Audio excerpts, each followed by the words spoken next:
Alright, this is my can talk. It's over The Gun Seller by Hugh Laurie, which most people know from the TV show House. Little did you know, he actually writes books too. This is actually his first book.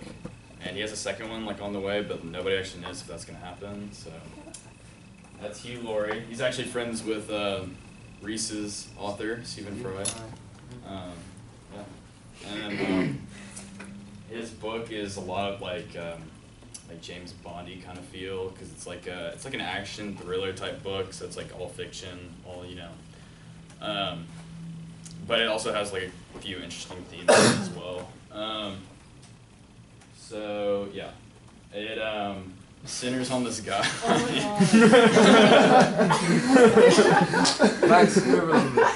Yeah, just get a full view of that. So it's about this guy named Thomas Lang, who's this retired. Yeah, that's crispy. Jughead. Centers on this guy, Thomas Lang. He's a like a retired military officer, and stop taking pictures. No flash photography, please.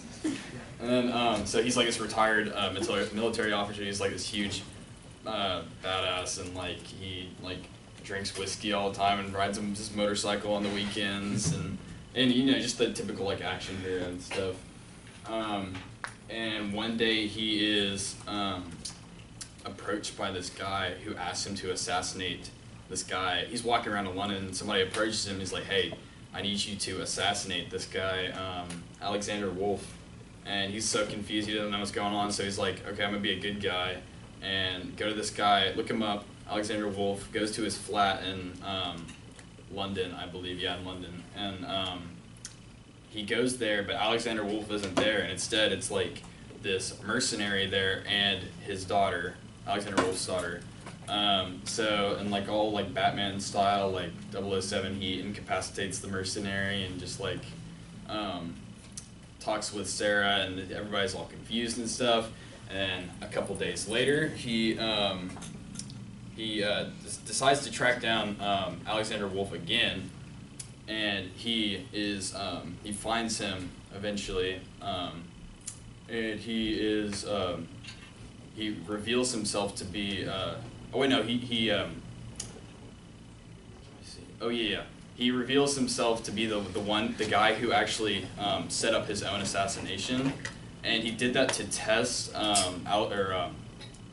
Thomas Lang to see if he had like a good character and stuff, and he was gonna go through with it. So he did that as a test, and he's all confused. So he's like, why don't we meet for dinner and talk this all out? So he meets for dinner with Sarah and Alexander Wolf, and they go through this whole plot that's like, they know something about this huge operation that's going on, that's a terrorist plot with involving like the government and this huge arms dealer, where they're going to set up this huge arms dealer is going to set up a fake terrorist attack in order to showcase, I guess, their new attack helicopter called the Graduate, I believe.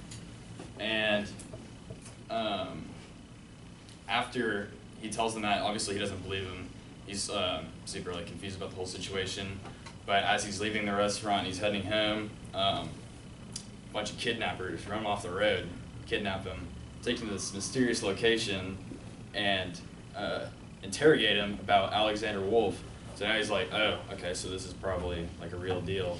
So, and then he like beats up all his kidnappers and stuff, again, like Batman style, and then goes to the next couple rooms over, and Alexander Wolf has been like shot in the head, so he's dead. And then after that, he's like totally on board with this whole plot thing. He's like, okay, I can't just like ignore this now, I'm in it. And then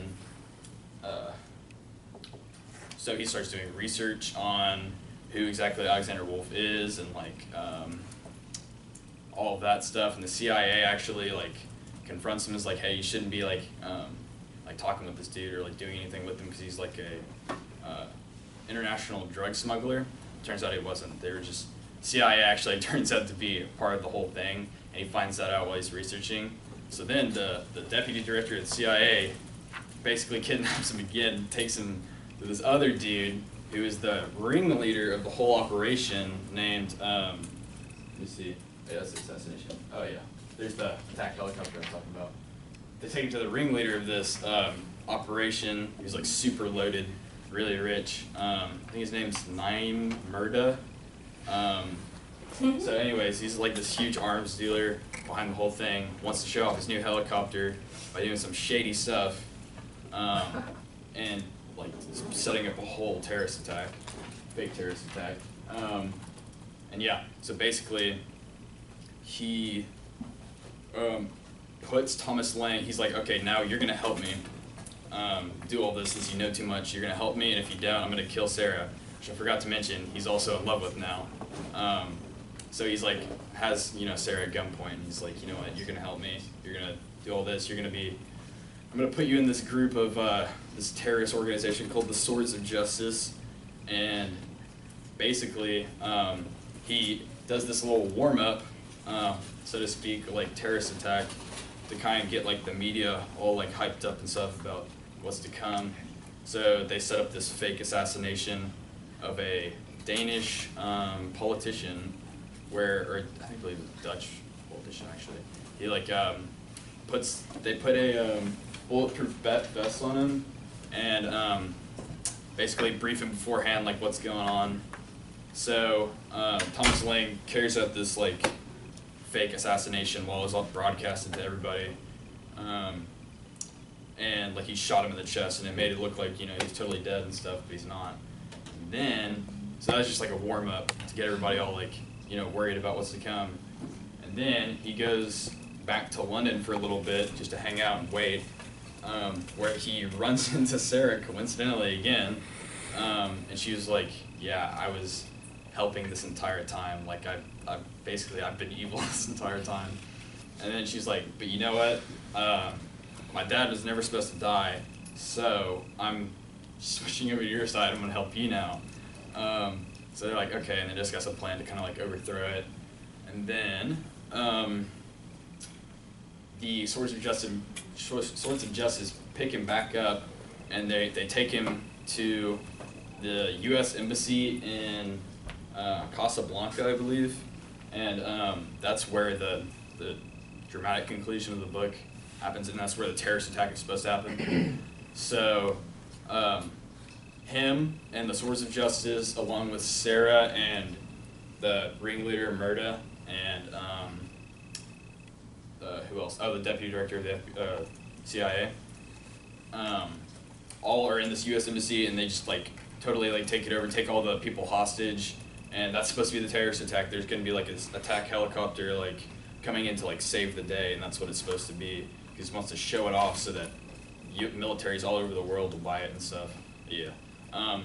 So basically, at the end, he pulls out a gun. Thomas Lang pulls out a gun, points it at Murda, and is like, it was a gun that Sarah had slipped to him in their plan that they had previously discussed. He pulls out a gun, points it to him, and like forces him up to the roof and handcuffs him to the fire escape or something. And he's like, you need to call off the terrorist attack right now, or else the helicopter's gonna kill you. And like he doesn't believe him, and then it comes by and kills somebody, and he's like, okay. And then as it's making a second pass, he shoots it down, Thomas Lang shoots it down with a javelin rocket launcher, and in an ironic, and that's like shown like all around, broadcasted all around the world, and like nobody ever buys the helicopter because it got shot down, so he's like totally like screwed him over. And then in an ironic ending, the sales of the javelin rocket launcher ups like 40%, so that's like kind of the whole, that's like the ending. And then, so my paper was over like capitalism and how it's used in like books like this and in movies such as like War Dogs, Wolf of Wall Street, and Wall Street, which are all way better than my book. So I kind of like talked about that way more.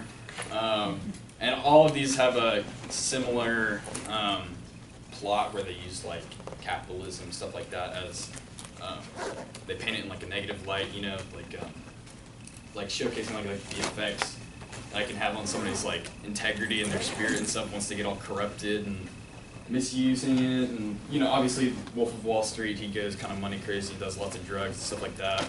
Same with War Dogs and Ephraim.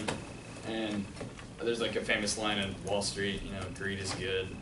And yeah, so like I focus mainly on that and the philosophical differences between what capitalism should be and how it works and how it is like saves countries from the ashes, you know, is a great like economic system when it's used correctly, and then that difference between that and crony capitalism and how there's like how that perverts the idea of capitalism and all it stands for, and pretty much yeah, that's it. And where it like, you know, differs from other social systems and stuff like